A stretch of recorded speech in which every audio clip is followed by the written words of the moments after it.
Querido Mestre Jesus, divino amigo e benfeitor das nossas vidas, nós, Senhor, com grande alegria nos nossos corações, nos reunimos nesta noite para estudarmos, para refletirmos juntos sobre as leis da vida. Que alegria, Senhor, sabermos que somos imortais. Sabermos que temos a eternidade diante de nós. Que alegria, Senhor, sabermos que temos a Tua luz a nos guiar. Que temos a Tua presença junto de nós, guiando os nossos passos, conduzindo as nossas vidas, nos ensinando, nos auxiliando diante das lutas, das dificuldades, nos ajudando a nos transformarmos interiormente, permitindo que a cada dia, Senhor, avancemos um pouco mais na Tua direção, na direção de nosso Pai Criador, que nos deu a vida e que nos dá bênçãos infinitas para que possamos crescer e aprender. Nós pedimos, Mestre, que permita que os nossos benfeitores possam estar junto de nós nesta noite, visitando nossos lares, nos envolvendo em luz, em paz, iluminando cada coração, Senhor, para que sintamos a Tua presença. Nós te agradecemos, Mestre, e pedimos por nossos familiares, por nossos amigos, por nossos filhos. Pedimos, Senhor, que estejamos sempre envolvidos na Tua luz, no Teu amor, e que o estudo desta noite possa nos ajudar a compreender um pouco mais sobre a vida, a compreender um pouco mais sobre o amor de Deus para com todos nós. Fica conosco, Mestre, e que os nossos benfeitores nos auxiliem na compreensão, que os nossos irmãos desencarnados que acompanham os estudos desta noite possam, assim como nós, compreender um pouco mais. Fica conosco, Senhor, hoje e sempre. Que assim seja.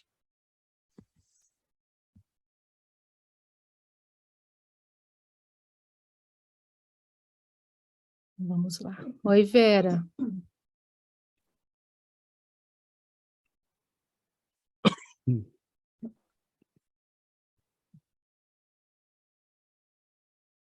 Estão vendo o texto? Então vamos lá, Ana. Pode começar, querida. Estudo de caso. Cioso das suas obrigações, sempre exerceu com dedicação sua profissão de marceneiro, cuja formação obteve no Senai. Casou ainda jovem com a senhora Maria Benedita Claudine. Não teve filhos. Deixa-nos em suas mensagens psicografadas por Chico Xavier a certeza de que o livre-arbítrio é inviolável e cada espírito tem de buscar o seu próprio caminho rumo da espiritualidade maior. Depoimento. Trabalhei muito para que nada faltasse aos meus 3 filhos. Quando tudo caminhava muito bem, aconteceu o inesperado. Primeiro, o desencarne do filho mais velho.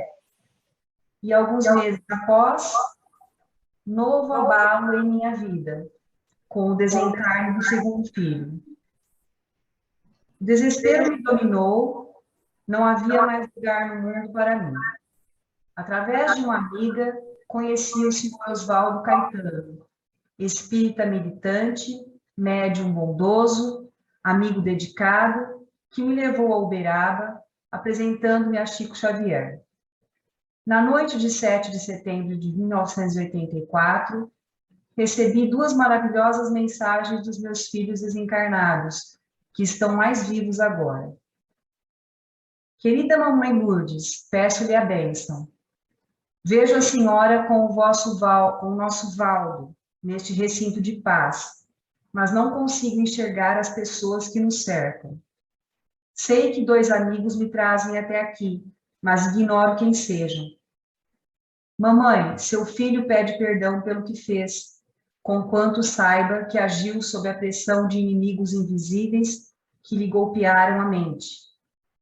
Eu não queria, mãe, não queria cometer aquele ato impensado, mas uma vontade muito forte me absorvia e parece-me que fui um simples autômato para aquele ou aqueles que me indicavam o suicídio como sendo o melhor a fazer. Tinha um monte de desculpas dentro de mim.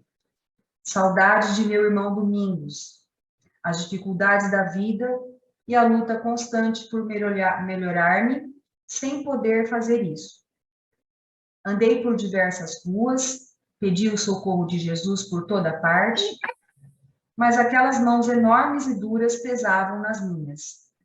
Sei que não tenho desculpas e que devo assumir os meus próprios atos, mas a senhora não imagina como sofro.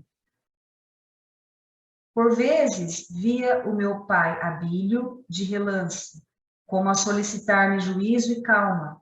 Entretanto, as outras vozes eram mais poderosas e mais fortes. No dia 7, tomei alguns tragos para ganhar coragem, sem saber o que oferecia aos meus infelizes agressores, e no dia 8, pela manhã, já me achava transformado. A nossa Maria me pedia paciência. Aleguei dor de cabeça e mal-estar.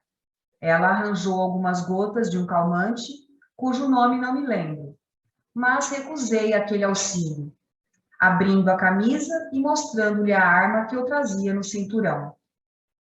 A esposa não acreditou que eu fosse capaz do gesto desesperado, mas sem esperar que ela viesse impedir os movimentos, levei a arma à altura da cabeça e acionei o gatilho.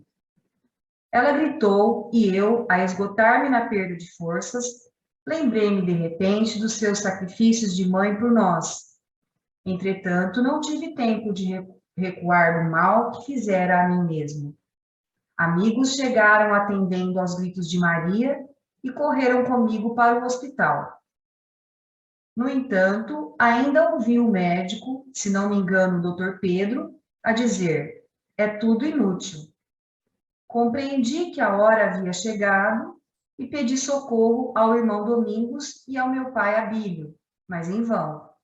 Os lamentos de quantos me rodeavam desapareceram de meus ouvidos e me vi sozinho, num pesadelo terrível em que tentava, debalde, retomar o meu corpo sem vida. E nesse pesadelo estive muitas semanas, até que escutei vozes amigas a me convidarem para segui-las na direção do socorro de urgência. Eu estava cego e deixei-me conduzir para tratamento. Nesse tratamento estou, e hoje essas vozes me convidaram a vir vê-la.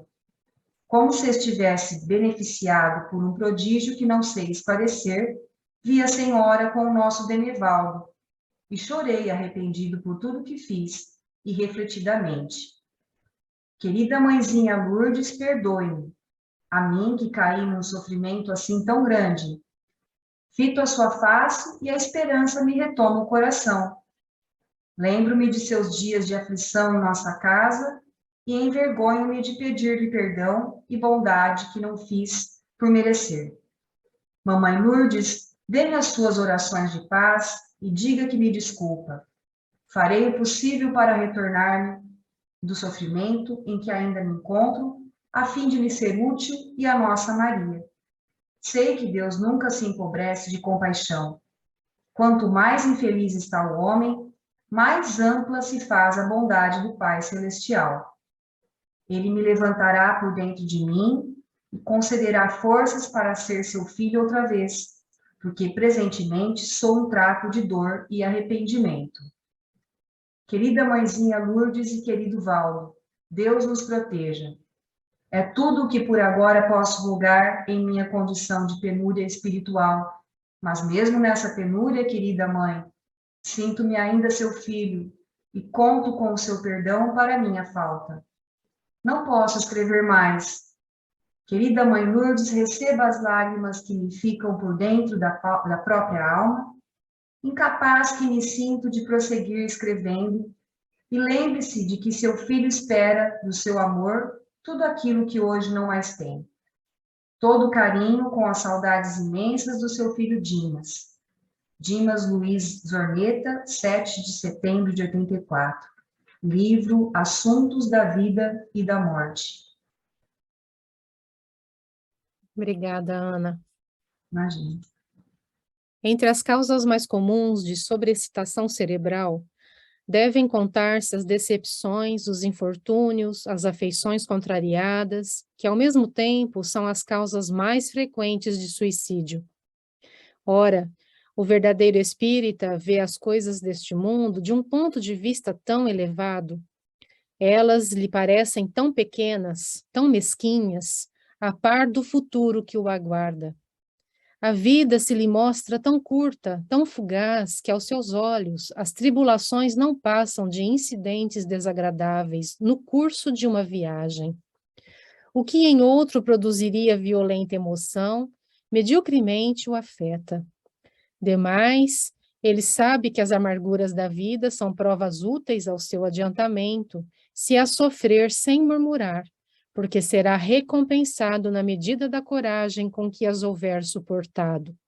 Suas convicções lhe dão, assim, uma resignação que o preserva do desespero e, por conseguinte, de uma causa permanente de loucura e suicídio. Conhece também, pelo espetáculo que as comunicações com os espíritos lhe proporcionam, qual a sorte dos que voluntariamente abreviam seus dias, e esse quadro é bem de molde a fazê-lo refletir, tanto que a cifra muito considerável já acende o número dos que foram detidos em meio desse declive funesto. Este é um dos resultados do Espiritismo. Riam quanto queiram os incrédulos. Desejo-lhes as consolações que ele prodigaliza a todos os que se hão dado ao trabalho de lhe sondar as misteriosas profundezas. Allan Kardec, O Livro dos Espíritos, Introdução, item 15. Obrigado a todos.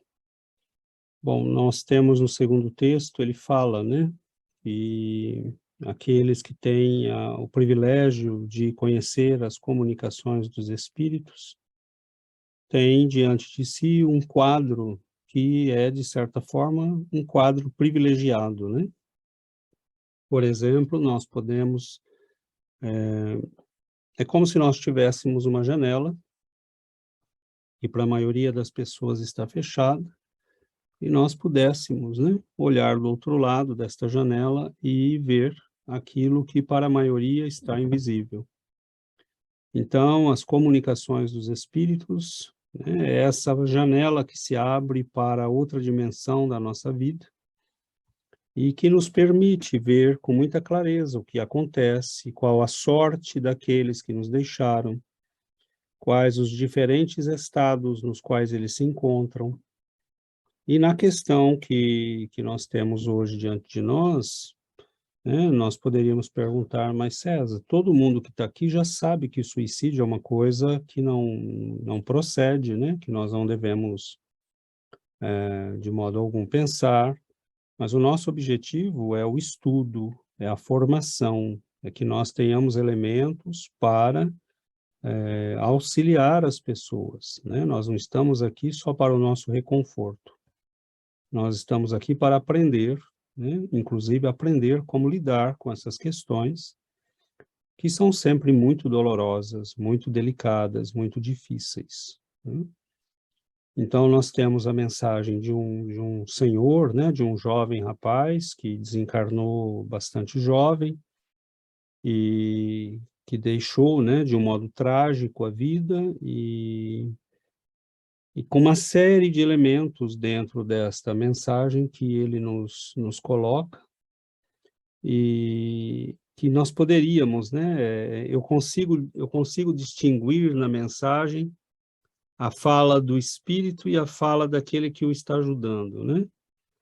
Então, é muito clara, assim, né? Por exemplo, quando ele fala, embora eu tenha sido vítima de inimigos que me golpearam a mente. Ninguém fala isso, né, na nossa vida normal. Isso provavelmente é o benfeitor que o está ajudando a escrever, né? E que vai deixando, que vai controlando, né? Uma parte dele e uma parte porque qual é o interesse da mensagem? Provar que o rapaz está ali com o irmão, né? E ele vai, depois, nas mensagens que são dadas depois, tem mais uma mensagem dele no livro, e uma mensagem do irmão mais velho, que havia falecido, né, 1 ano antes, mais ou menos. E não por razões, não fala qual é a razão, mas era um rapaz muito, né, muito bom, muito consciente, muito sério, muito trabalhador, muito responsável, e que estava ali. Ele diz, né, para a mãe, na mensagem dele, que ele trouxe o irmão, mas que o irmão não podia vê-lo. Ele e o tio trouxeram o irmão, e ele fala, né, 2 pessoas me trouxeram, mas eu não consigo vê-las, porque o estrago, né, no cérebro estragou o perispírito, e estragou o centro da visão. Então, ele não conseguia vê-lo, e ali, por alguns momentos, eles permitiram, né, provavelmente por um trabalho magnético muito grande, que ele visse a mãe e o irmão mais novo, que estavam ali em Uberaba, né? Então, é um quadro de grande dor, mas também de grande consolo, né? Porque é a bênção, né, de nós termos na história do Brasil essa figura única, extraordinária, esse missionário sem semelhança nenhuma no mundo, né? Não tem ninguém que se equipare à grandeza da humildade de Chico Xavier e aos seus dons mediúnicos. E nós tivemos, né? Isso são registros, por isso que é importante que a gente os estude, né? Muita gente falava, eu lembro que eu mesmo era um dos que, né, quanta mensagem de espírito familiar, mas a gente, quando começa a ler, você vê que é um tesouro de informações e de espiritualidade e de orientação, né? E eu não vou entrar em vários detalhes que eu percebi no correr da mensagem, porque cada um de nós percebe alguns detalhes, né? Então, eu vou abrir a palavra para que a gente possa ter a percepção, né, daqueles que quiserem se sentirem motivados a partilhar a sua percepção, né? Então, a palavra está aberta. Oi, Mariana.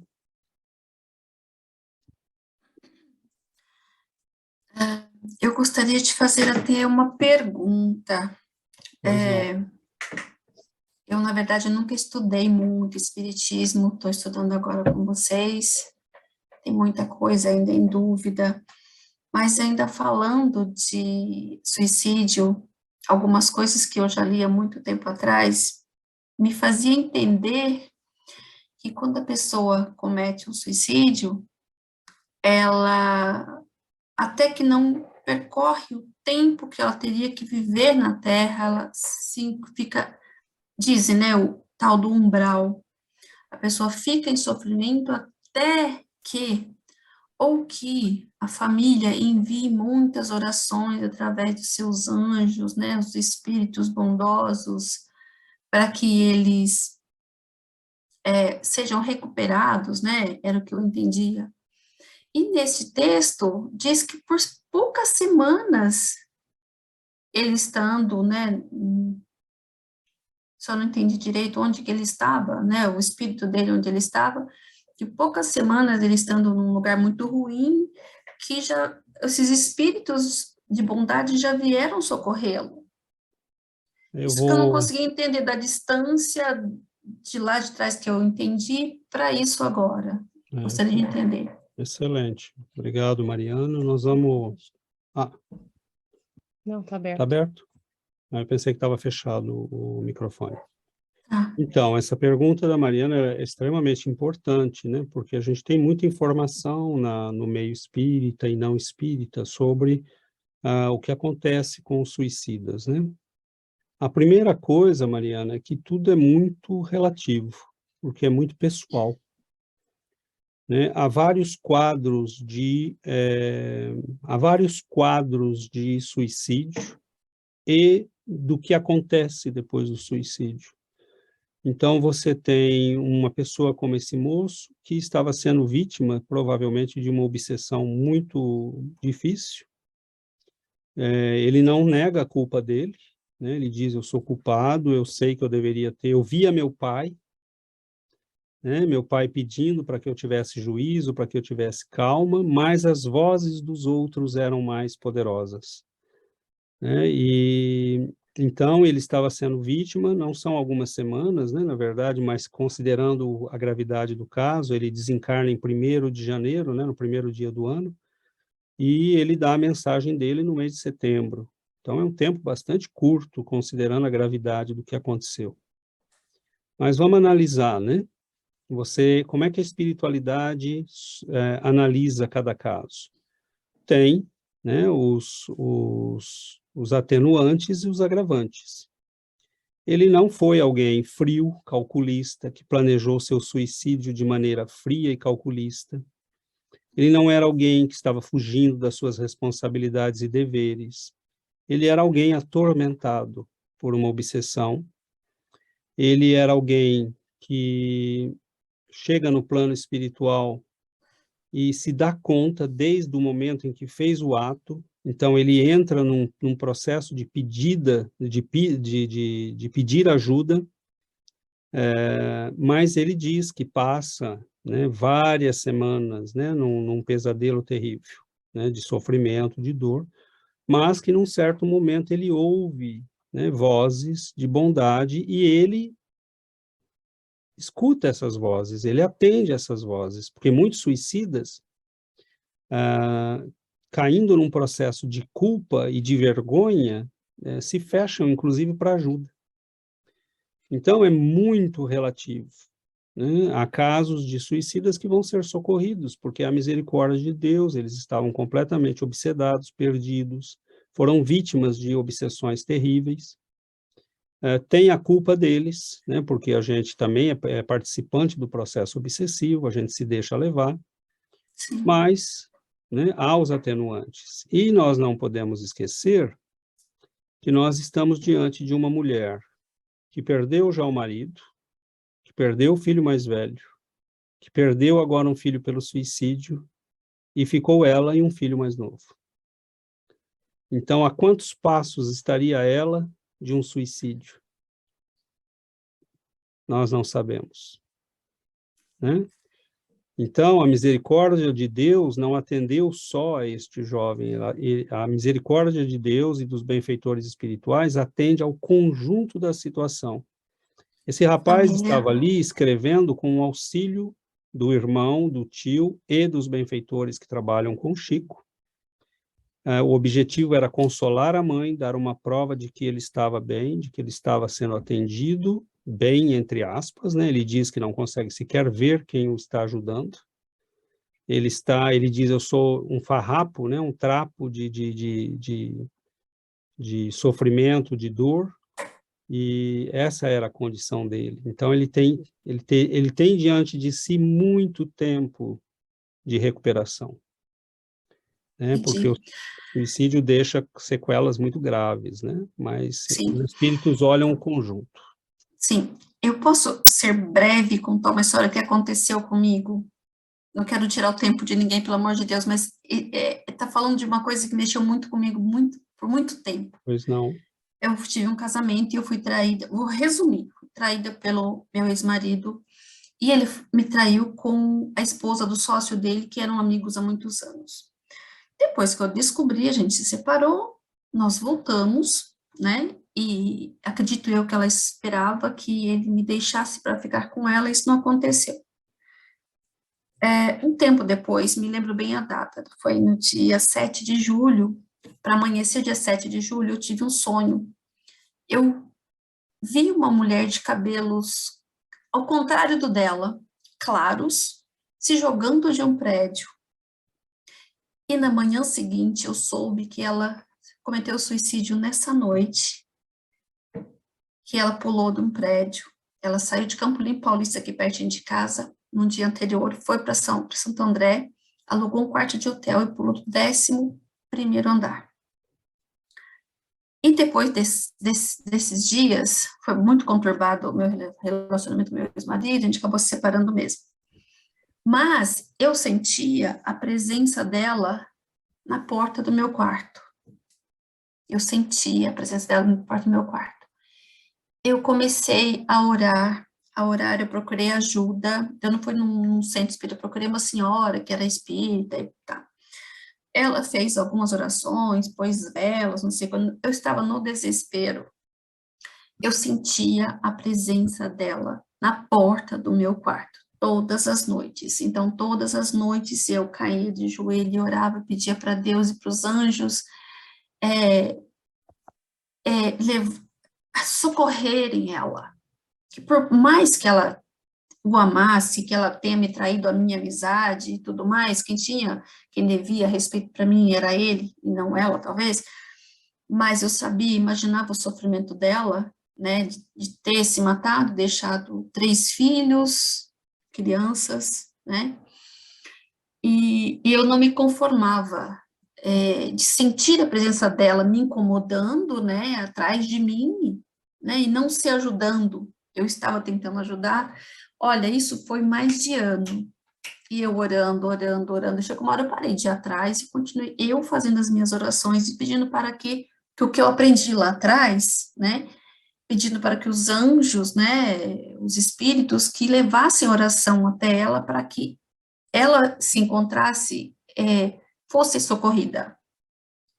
Hoje eu nunca tive ódio dela, raiva dela, sabe? Eu acho que quem mais sofreu toda essa história foi ela.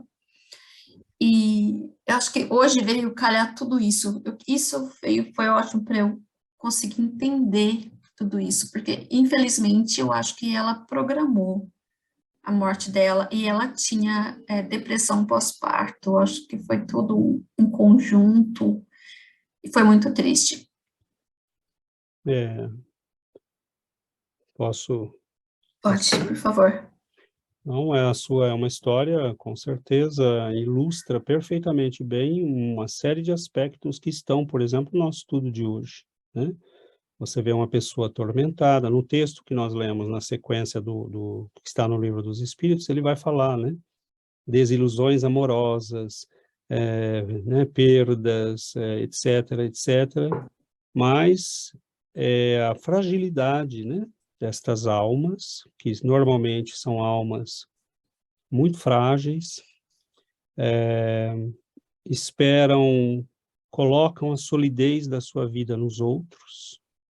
Então, é no amante, é no marido, é nos filhos, é nisto ou naquilo, né? Então, elas colocam a solidez, a estabilidade delas nos outros, e acabam aprendendo, né, que não existe nenhuma solidez nesse mundo, a única coisa sólida é Jesus. Então,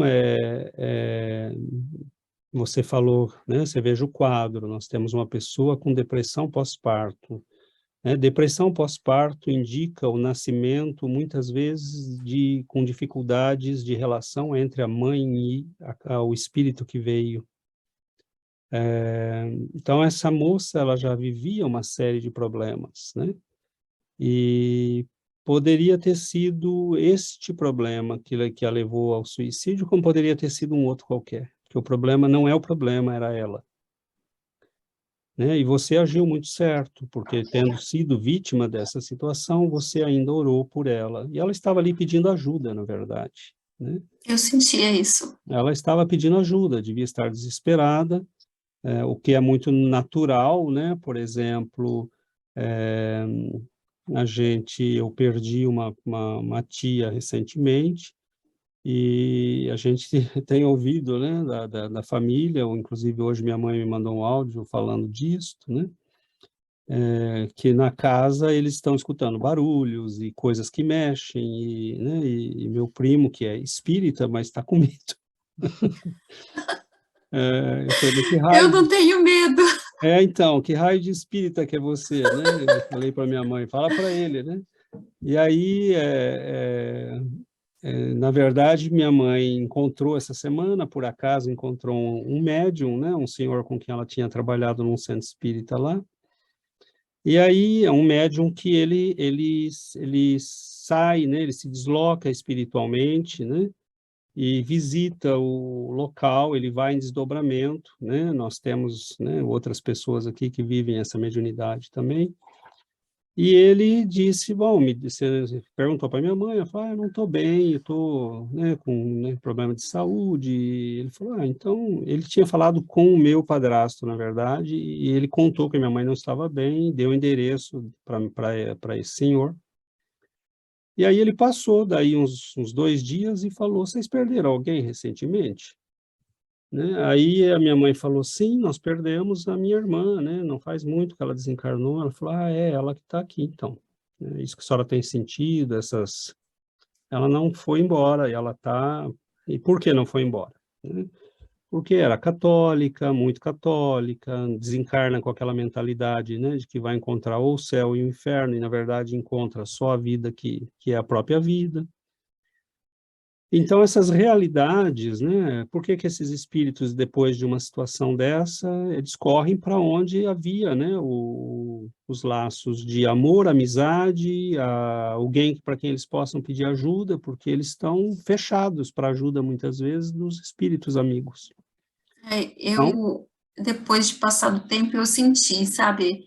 Eu me senti grata por ela ter me procurado para eu poder ajudá-la, porque eu fiz de tudo para que ela pudesse se sentir aconchegada pelos anjos, pelos espíritos, né, isso de foi força muito maior. nobre da tua É, parte, eu né? sofri muito, Né? mas eu acho que o sofrimento dela foi muito, muito, muito maior. Exato, mas o teu sofrimento era de uma natureza diferente, né? Então, é um Diferente, é. sofrimento de quem tinha razões para odiar e, na verdade, escolheu, né, orar e auxiliar e perdoar.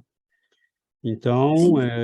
é muito triste, porque quantos casos, né? Agora, voltando para a dimensão do nosso, para a primeira questão da Mariana e para a dimensão do nosso estudo. Quantos casos, né? Por isso que nós estudamos essas coisas, porque quantas pessoas não se dão conta, né, de que o suicídio muitas vezes começa num evento da nossa vida, numa instabilidade da nossa vida, e que é explorada muitas vezes por almas infelizes, inimigos do nosso passado, criaturas inconsequentes que querem lançar distúrbio e desordem, sofrimento na vida dos outros, porque eles são infelizes e querem ver, né, infelicidade por tudo.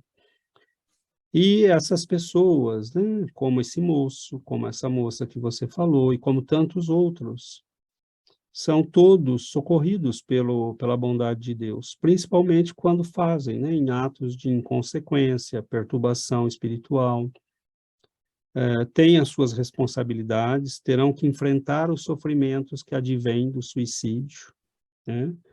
Então, uma pessoa que explodiu o cérebro com um tiro vai nascer provavelmente com retardo mental, porque o perispírito ficou todo machucado, né?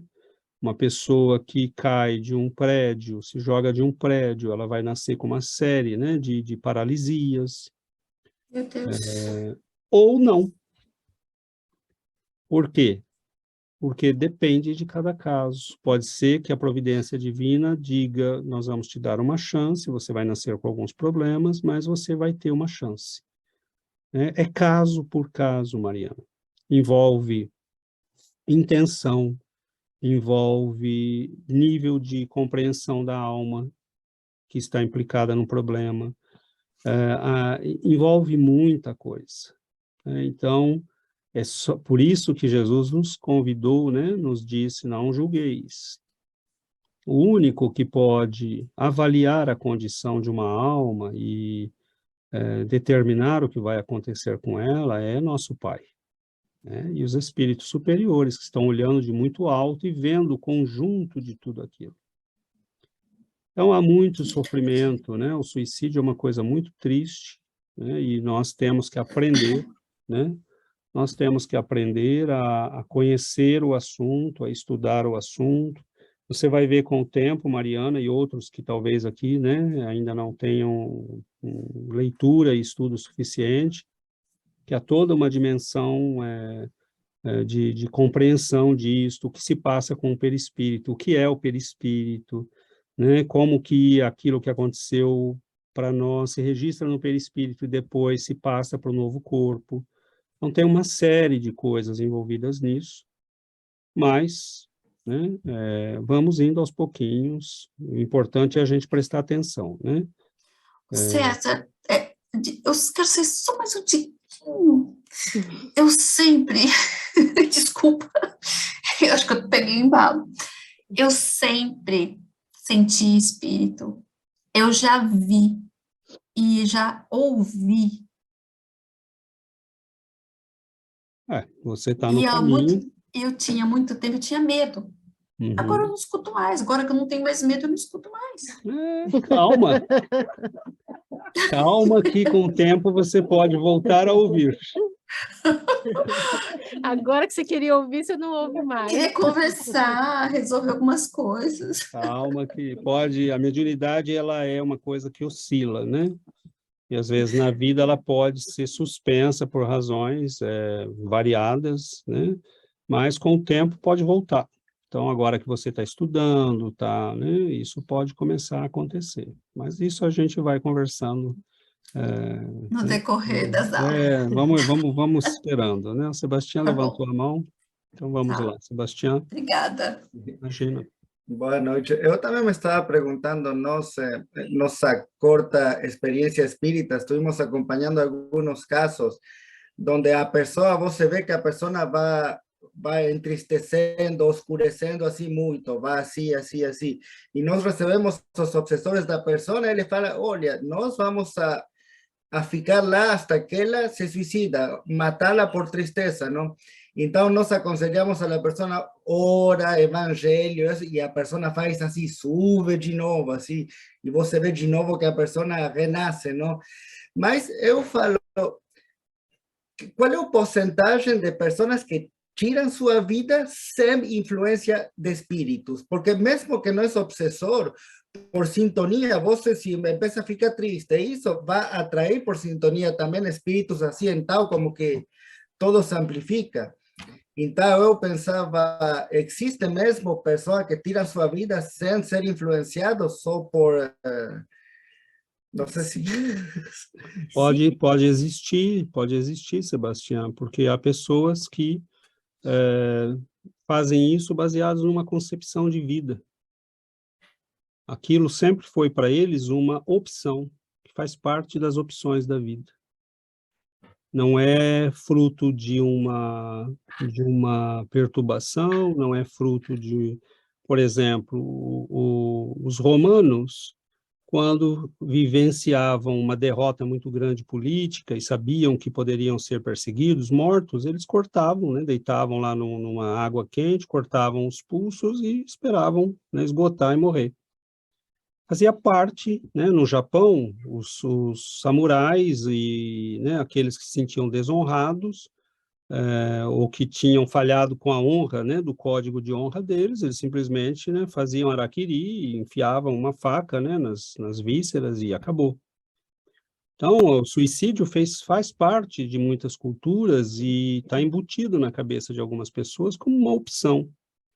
Agora, talvez, com certeza ele vai ter companhias, com certeza ele vai ter, mas não necessariamente que o estejam empurrando aquilo, porque não precisa. Para ele, aquilo já é uma concepção e uma porta de saída que ninguém precisa empurrá-lo, né? Então, a influência não está lá, não porque ela não está lá, não está lá porque não precisa, né? Então, mais uma vez, é caso por caso, né? Caso por caso. Então, há pessoas que vão usar o suicídio para chocar os outros, para machucar a família, para se vingar por capricho, né? Há outros que estão perdidos em terríveis obsessões que vão aumentando com o tempo. Por exemplo, você falou de um caso, né, que fala o que Allan Kardec fala no final do texto dele, né? Isto é a bênção do Espiritismo, né? Quando você pode orientar, quando você pode dizer, meu irmão, a prece te salva, né? Abre teu coração para a prece, se aproxima de Jesus, traz os bons espíritos para a tua vida, né? Comece a ler, comece a estudar, comece a ouvir coisas boas, né? Coloca na tua casa uma palestra, deixa tocando, né? Não tem ninguém, não tem problema, não tem ninguém encarnado, né? Coloca uma música suave, né? Então, a doutrina vai nos mostrando, né, que nós temos um poder para agir e reagir a tudo isto. Nós não somos vítimas, né? Mas quantos irmãos nossos, na ignorância, né, se deixam levar e muitas vezes são levados ao suicídio por espíritos que não têm, às vezes, sequer maldade, né? Então, e quantos de nós somos levados ao suicídio porque já trazemos as matrizes da revolta e da fuga no coração, né? Porque o suicídio, ele tem dezenas de razões, né? Entre essas razões, nós vamos encontrar, por exemplo, a revolta. A revolta, o espírito é um espírito revoltado, ele não quer, ele não aceita ordem, ele não aceita regras, ele não aceita disciplina, ele quer o que ele quer, então é o capricho, né? Eu quero o que eu quero, e se não tiver, eu me vingo, né? Então, assim, são múltiplos fatores, e nós não temos condições de julgar nada disso. Olha esse pobre moço, né? E os obsessores são tão frios, né, muitas vezes, que no momento que a bala explode, né, que o barulho, o revólver explode, eles se afastam. O mal está feito, eles vão embora. Eles vão embora e deixam o sujeito entregue a si mesmo ao desespero daquilo que ele fez. Então, é profundamente triste isto, né? Mas, por exemplo, tem casos, né? O Chico, por exemplo, já tem um pai, né? Eu lembro de uma história que eu já contei aqui, inclusive, mas como provavelmente você não estava e outros também não, o autor do livro, né, que eu li, diz que estava em Uberaba, num sábado, ele era de uma editora, né? Estava lá, e então eles ficavam de olho em quem tinha recebido mensagem, justamente para pegar essas mensagens. Infelizmente, tem milhares que foram embora, né? Estão nas gavetas por aí do Brasil, e que nós precisaríamos recuperar, né? Mas ele diz que conversa com o pai, fala, o senhor está vindo aqui, né? Ele fala, sim, eu estou vindo, já recebi uma mensagem da minha filha, desencarnou, estava doente, não, ela se suicidou. E era uma garota, né? Não tinha, acho que nem 16 anos. E na mensagem ela dizia, né, que ela era atormentada, assim, continuamente, né? Com uma pressão imensa na cabeça dela, faça o suicídio, se mate, né? E chegou um momento que ela não... Então, na mensagem, os benfeitores e ela explicavam, né, que ela havia sido vítima de uma obsessão muito grande, e que isto, né, ativou a misericórdia divina, ela foi socorrida, ela foi amparada, mas aí o mal está feito, né? Aí você precisa... Qual é a intenção desses espíritos? Você perde, né? Você ainda não estudou, Mariana, mas quando você lê, por exemplo, os capítulos do livro Missionários da Luz, que explicam a reencarnação, você vai ver que trabalho danado que dá para a gente ter um corpo. Como é difícil. Como ter uma vida neste mundo é abençoado. Nós reclamamos, né? Mas ter um corpo, ter uma família, ter um lar, né? Ter inteligência, ter capacidade de trabalhar, né? Ter capacidade de viver no mundo, ter relações, ter amigos, né? Tudo isso é uma bênção e dá muito trabalho conseguir um corpo, né? Em condições de nos propiciar progresso espiritual. Então, muitas vezes, o que uma menina dessa, ela vai ser socorrida, mas o que ela perdeu? Ela perdeu toda a reencarnação. Né? E muitas vezes, se nós formos olhar a história, nós vamos ver que ela foi, talvez, quem levou esses espíritos à loucura. Né? Então, o perdão seria a solução, né? Se esses espíritos falassem, não, né? Vamos dar uma chance a ela. Né? Quem sabe? E amanhã eles poderiam nascer através dela, por exemplo. A vida é isto, né? É essa coisa... eles poderiam ser filhos dela, né? Mas eles preferiram a vingança. Então, mataram, às vezes, a própria mãe, né? Sem perceber. Então, é essa dimensão que o Espiritismo abre para nós, né? Essa compreensão vasta da vida, das relações, tudo é importante, tudo é muito delicado, tudo tem que ser tomado muito cuidado. A gente vive como um elefante, né? Numa sala de cristal. A gente não pensa, a gente vai fazendo, vai falando. E é preciso esse cuidado, né?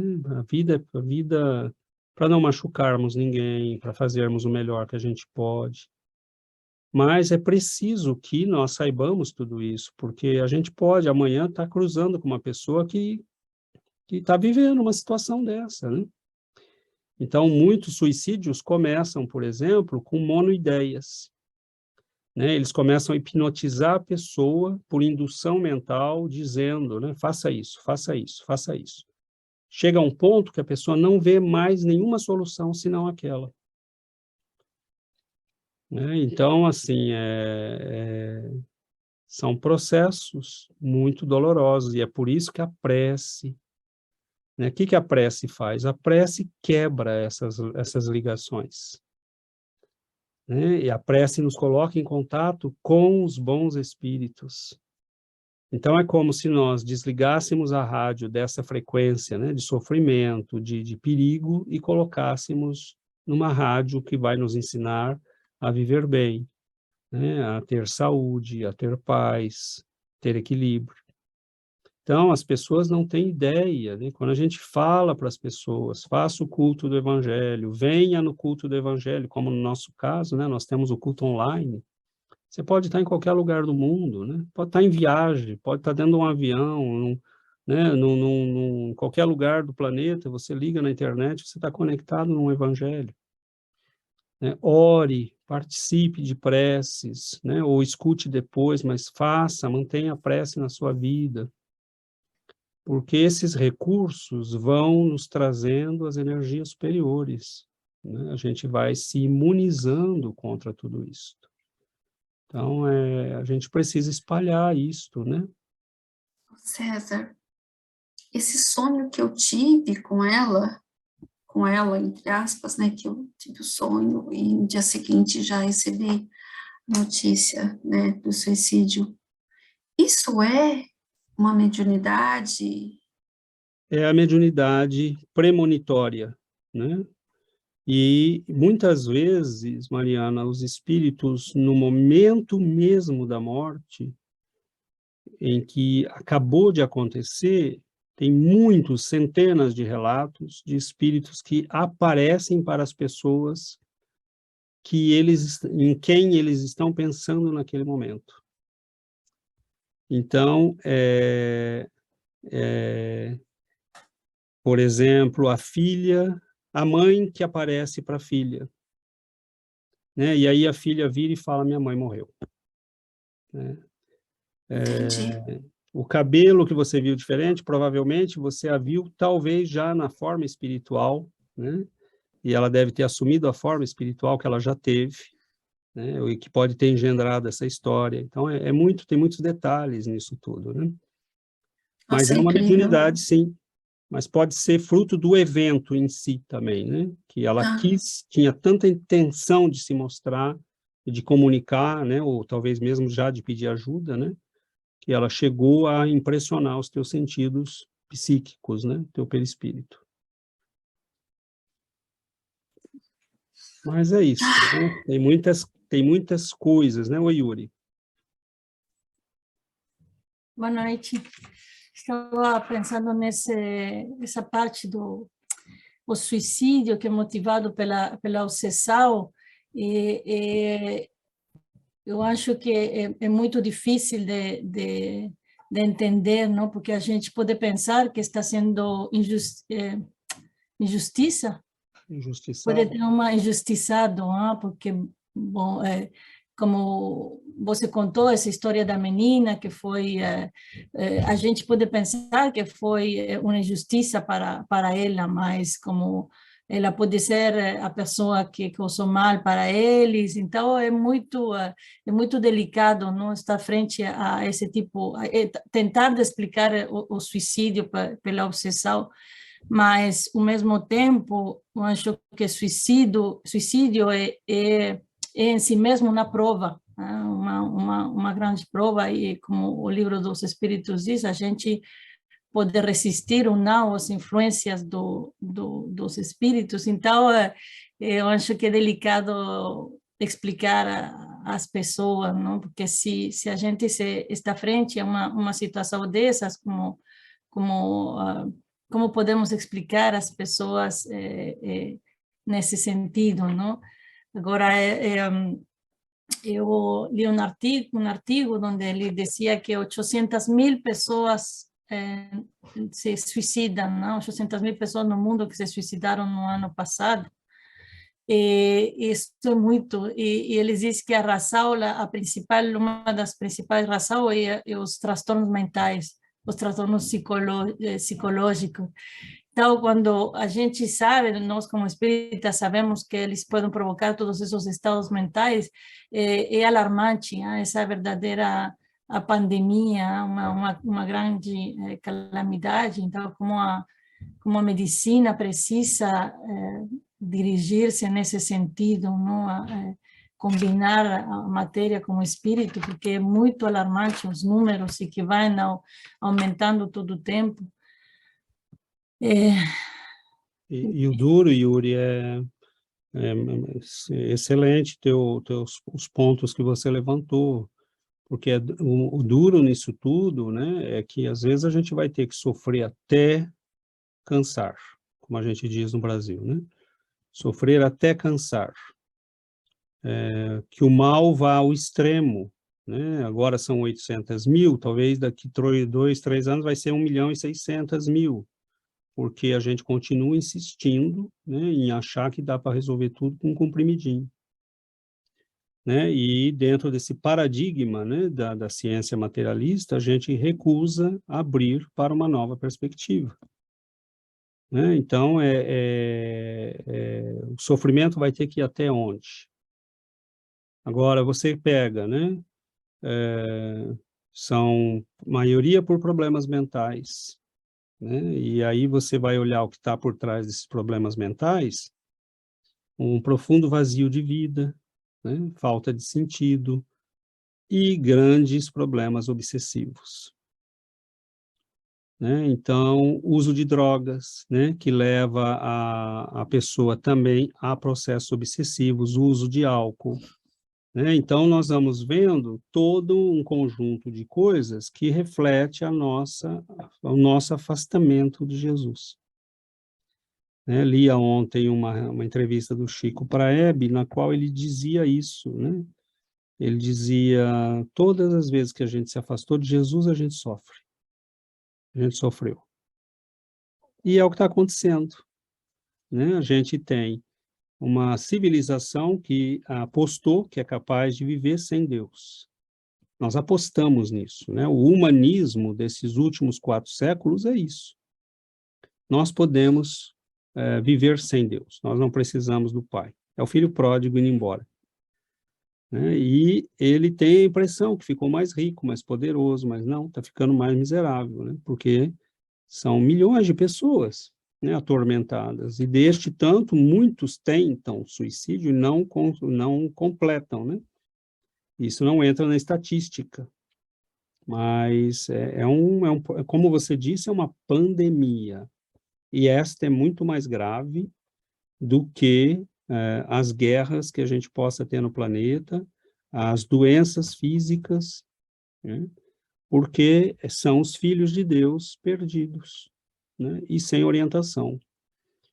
Então, ainda no Brasil, você vai encontrar, né, psicólogos, psiquiatras, enfermeiros, que são espíritas, que conhecem o espiritismo, que vão, às vezes, nem são espíritas, mas vão te dizer, meu filho, isso não é caso para médico, não, vai procurar um centro.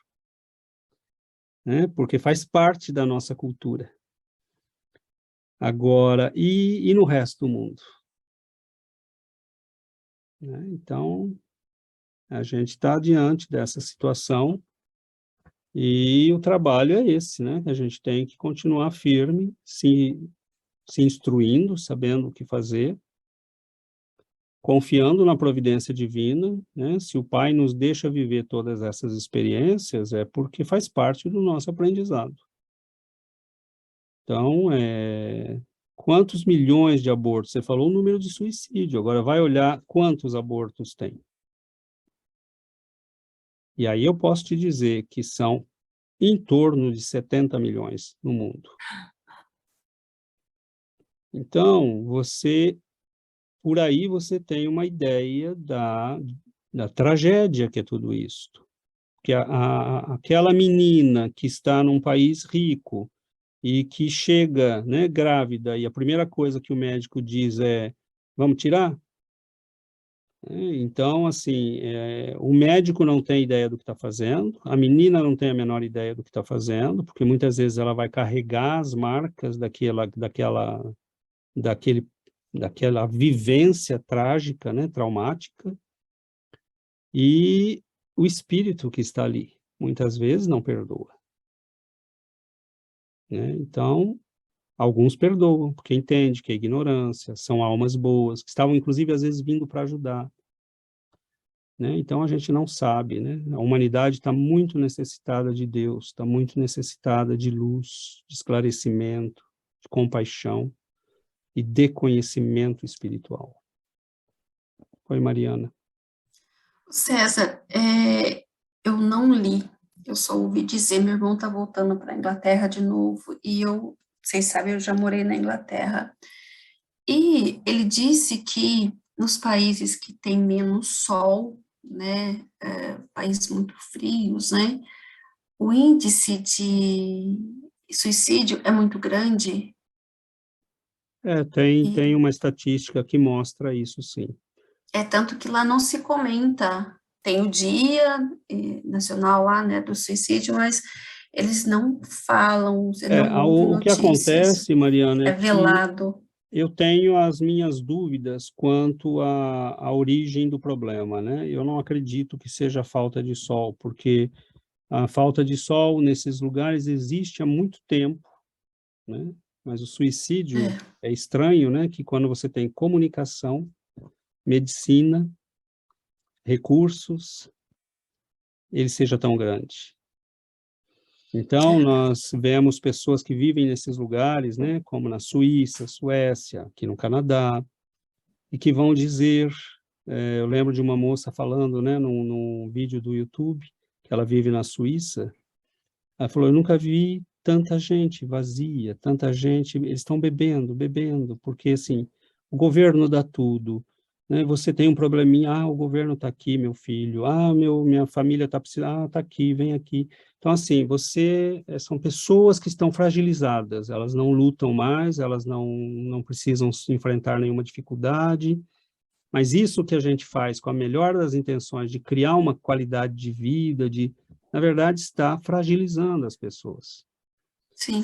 Né? Na verdade, está tornando todo mundo muito fraco, muito incapaz de lutar, de aguentar estresse, de aguentar pequenas perdas, pequenas frustrações, a pessoa já não sabe o que fazer. Porque ela quer que tudo seja perfeito, bonitinho, e a realidade não é assim, né? Todo mundo devia fazer um curso de 6 meses no Brasil, né? E aí você vai aprender a se virar nos trinques, como a gente diz, né? Tá fácil, não. Então, né? E a gente sabe que, né, nos países da América Latina, na África, né, na Ásia, né, o pessoal luta muito, mas você não vê ninguém, né? Você vê muito pouca gente falando em depressão, Então, assim, de onde está vindo essa depressão? É da falta de sol ou é da falta de luz espiritual? É da falta de sol ou é da falta de sentido de vida? É lógico que é da falta de sentido de vida, porque com o dinheiro que eles têm, eles podem pegar um avião e ir para um lugar que tem sol. Exatamente. Né? Então, não justifica. O problema é de dimensão espiritual. O mundo está precisando de Jesus. E nós continuamos insistindo que não precisamos dele. Né? Ele é caminho, verdade e vida. Ele não falou essas palavras de brincadeirinha. Ele não falou, eu sou a luz do mundo. Né? Você acabou de falar do problema da escuridão, né? Ele não falou à toa, eu sou a luz do mundo. Eu sou a água da vida. Ele não está usando expressões poéticas, ele está falando a verdade. Você quer luz, chega perto de mim. Você quer água, vem até a fonte. Eu sou a água da vida. Eu sou a luz do mundo. Né? Então, ou a gente se rende a ele, cai de joelhos, né? Estende a mão e fala, Senhor, eu sou miserável, me socorra. Ou nós vamos caminhar para o sofrimento. Então, a nossa missão como espíritas, né, é levar Jesus, é usar o espiritismo como um meio para trazer Jesus à humanidade. Né? Porque com esse estudo que nós fazemos das leis da vida, da reencarnação, da imortalidade, da comunicação dos espíritos, das leis divinas, né? Nós podemos entender Jesus. Então, hoje eu sei por que que ele é a luz do mundo, porque sem ele eu ando nas trevas, sem ele eu ando no desespero, sem ele eu só posso contar com a minha luz. E qual é a minha luz? A minha inteligência? A ciência? Qual é a minha luz? Porque eu não tenho luz ainda. Eu não tenho, eu tenho que saber que eu não tenho, e eu preciso ir para quem tem. Então, que a gente não se iluda. Jesus não é uma ideia, não é uma... Jesus é um ser concreto. Ele não disse, eu sou a luz da vida, eu sou o sol. Ele está falando, eu sou o sol da alma de vocês. Não é arrogância, não é pretensão, ele está falando a verdade. Se a gente perguntasse para o sol, o sol material, quem é você? Eu sou o sol. O que é que você faz? Eu sou aquele que dá vida para vocês. Apaga o sol 6 meses no nosso planeta que você vai ver o que sobra. Nada. Né? Você falou sobre isso numa das suas palestras esses dias. Falei. Tá certo. Mas é isso, né? A gente o nosso tempo está caminhando, mas vamos, vamos caminhando, né? Eu acho que esse é o momento de nós não podemos nem assim ter nenhuma sombrinha de dúvida. Nós temos que entregar nossa vida a Jesus e confiar nele 3.000%, porque ele sabe mais do que nós, ele pode mais do que nós, ele sabe mais de nós do que nós mesmos, ele sabe mais de tudo do que nós mesmos. Então, eu não preciso ficar brigando com nada, eu só preciso confiar nele. E ir falando, Senhor, me mostra o caminho, Senhor, me mostra o caminho. E ter humildade, nós não somos nada, né? Eu lembro aquela mulher que chega perto de Jesus pedindo socorro para a filha, estava perturbada. A mulher Ciro-Fenícia. E ela chega para Jesus, Jesus usava todos os momentos para dar uma lição, né? E ela diz, mas como, né? Como assim você ousa, né? Não fala com essas palavras, mas ele estava cercado de judeus, de galileus, e os sírios fenícios não eram bem vistos, né? Pelos judeus, pela lei judaica, pela religião judaica. E ela pede ajuda, e ele fala, mas por quê, né? Que eu ajudaria alguém que está fora da casa de Deus, né? Por que eu tiraria dos filhos para dar para um cachorrinho a comida que está em cima da mesa? Jesus não está sendo duro com ela. Jesus sabe que ela está ali, né, pela filha e que ela vai até o fim pela filha. Né? Mas ele quer dar uma lição para as pessoas que estão ali de fé, porque eles eram judeus e não tinham a fé que aquela mulher tinha. Então, ela vira para ele e fala, mas Senhor, até os cachorrinhos têm direito aos restos da mesa. Ajuda a minha filha. Então, é essa humildade que nós temos que ter. Né? É chegar para Jesus, não é dizer, Senhor, eu quero, eu preciso. Senhor, eu não sou digno sequer de pronunciar seu nome. Mas eu sou um filho de Deus e o Senhor é o médico. Então, o Senhor me ajude. Né? Então, é esta atitude que nós temos que ter. Né? A fé desta mulher. É muito bonito, né? Porque ela está ali pela filha. Então, não importa. Né? Eu quero socorro para minha filha. Então, Senhor, até os cachorrinhos têm direito às sobras da mesa dos seus senhores. Né? E aí Jesus diz para ela, minha filha, pode ir em paz. Tua filha está bem. Então, façamos o mesmo.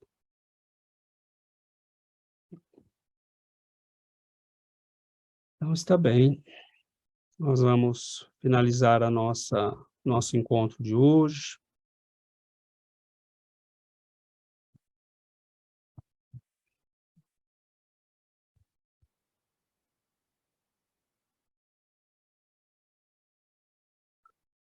Querido Mestre Jesus, permita-nos, Senhor, pronunciar teu nome e elevarmos os nossos corações reconhecidos ao teu amor. Que bom, Senhor, estarmos contigo. Que bom, Senhor, sentir que estamos protegidos. Quando sopra o vento da adversidade, das dores. Que bom estarmos, Senhor, contigo. Que nós possamos, Mestre, acolher a luz. Que nós possamos, Senhor, sermos gratos. Ajuda-nos, Mestre, a libertarmos nossas almas das misérias que cultivamos com tanto zelo, quanto tempo polindo nosso orgulho, nossa vaidade, para descobrir, Senhor, que nossas moedas eram lama, que nossos alicerces eram de areia, que nossa luz era escuridão. Então, Senhor, permita-nos a alegria do cego que volta a ver, do faminto que encontra o pão, do sedento que encontra a linfa pura e boa. Permita-nos, Senhor, celebrar na nossa miséria o pão de luz que o Senhor nos oferece. Nós pedimos, Mestre, que estes amigos que nos envolvem nestes momentos possam nos dar a força necessária em teu nome para enfrentarmos as lutas, para caminharmos neste mundo com serenidade. Estamos apenas de passagem. Que possamos, Senhor, viver cada dia com a certeza de que tuas leis são justas, de que teu amor nunca falha conosco, e de que nós, Mestre, estaremos em segurança se cumprirmos os nossos deveres, se respeitarmos as leis de nosso Pai, se nos submetermos ao jugo do amor. Abençoa-nos, Mestre, para que nos livremos de nós mesmos, para que façamos de nossa alma um templo, onde o Senhor possa oficiar o culto da vida, do amor, da renovação. Guarda-nos, Senhor, ilumina nossos caminhos, abençoa nossos irmãos que vieram em busca de luz, que possam colocar-se de joelhos, porque diante de Ti, Senhor, nós nos ajoelhamos e estendemos as mãos com o coração repleto de alegria.